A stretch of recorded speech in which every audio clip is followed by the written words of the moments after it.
काफ़ी सालों पहले की बात है। एक गांव में किशन नाम का एक गरीब किसान रहता था। वह काफ़ी मेहनत करता था, लेकिन फिर भी उसका गुजर बसर बड़ी मुश्किल से हो रहा था।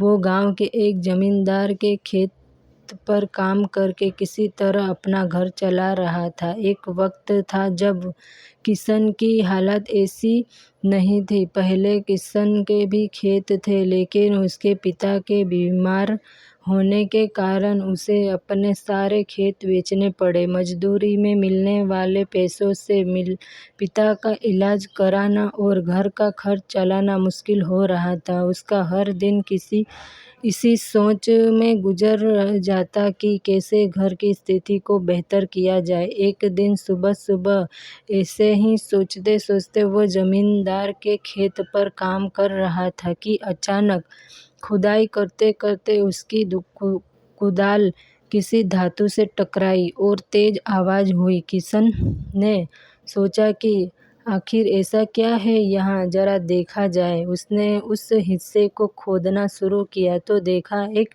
बड़ा सा पतीला है। पतीला देखकर किशन दुखी हो गया, क्योंकि किशन ने सोचा कि पतीले की जगह अगर गहने या जेवरात होते तो उसके घर की हालत थोड़ी सुधर जाती। फिर किशन ने सोचा कि चलो अब खाना ही खा लेता हूँ। खाना खाने के लिए किशन ने अपने हाथ की कुदाल उस पतीले में ही फेंक दी और हाथ मुंह धोकर खाना खाने लगा। खाना खाने के बाद जब किशन अपनी कुदाल उठाने के लिए उस पतीले के पास पहुंचा तो वो हैरान हो गया। उस पतीले के अंदर एक नहीं बल्कि बहुत सारे कुदाल थे। उसे कुछ समझ नहीं आया। तभी उसने अपने पास रखी एक टोकरी को भी उस पतीले में फेंक दिया। वो एक टोकरी भी पतीले के अंदर जाते ही बहुत सारी हो गई। ये सब देखकर किशन खुश हो गया और उस चमत्कारी जादुई पतीले को अपने साथ घर ले चला आया।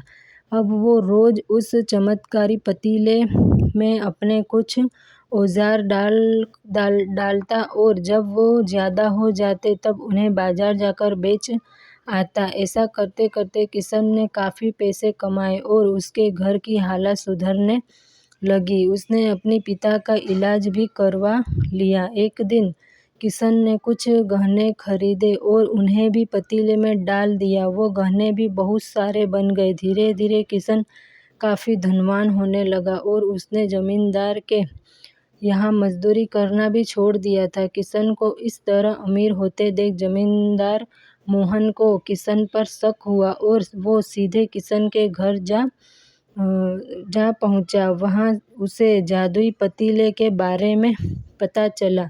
उसने किशन से पूछा, तुमने यह पतीला कब और किसके घर से चुराया? सच सच बताओ।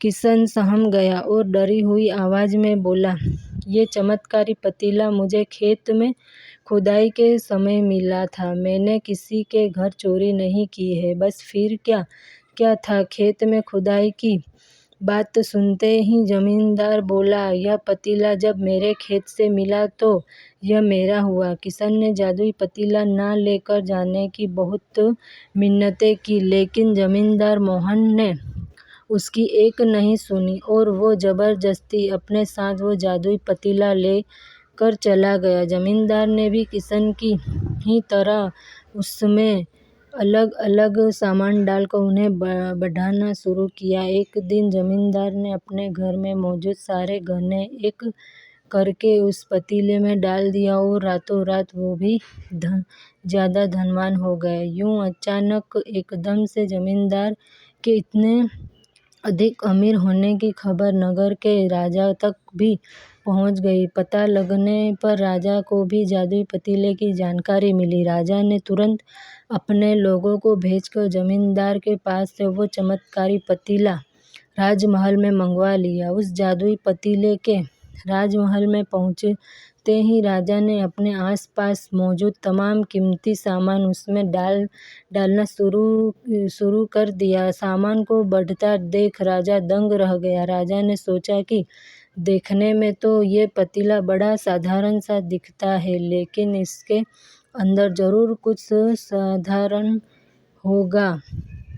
बस फिर क्या था, वो लालची राजा खुद उस पतीले के अंदर चला गया और देखते ही देखते उस पतीले से बहुत सारे राजा निकल आए। अब पतीले से निकला हर राजा बोलने लगा, मैं इस नगर का असली राजा हूँ, तुम्हें तो इस जादुई पतीले ने बनाया है। ऐसा होते होते सारे राजा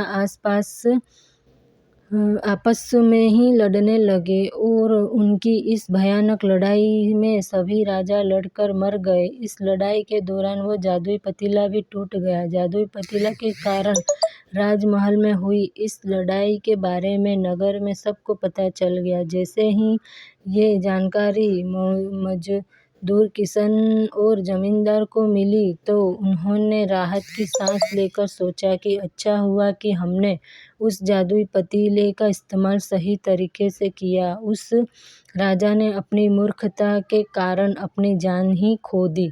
सीख: मूर्खता और लालच का अंत बुरा ही होता है। किसी मूर्ख के पास अच्छी चीज कभी नहीं टिकती, क्योंकि वो उसका सही इस्तेमाल करने की समझ ही नहीं रखता। इसलिए किसी भी सामान का इस्तेमाल संभल कर करना चाहिए और लालच से बचना चाहिए।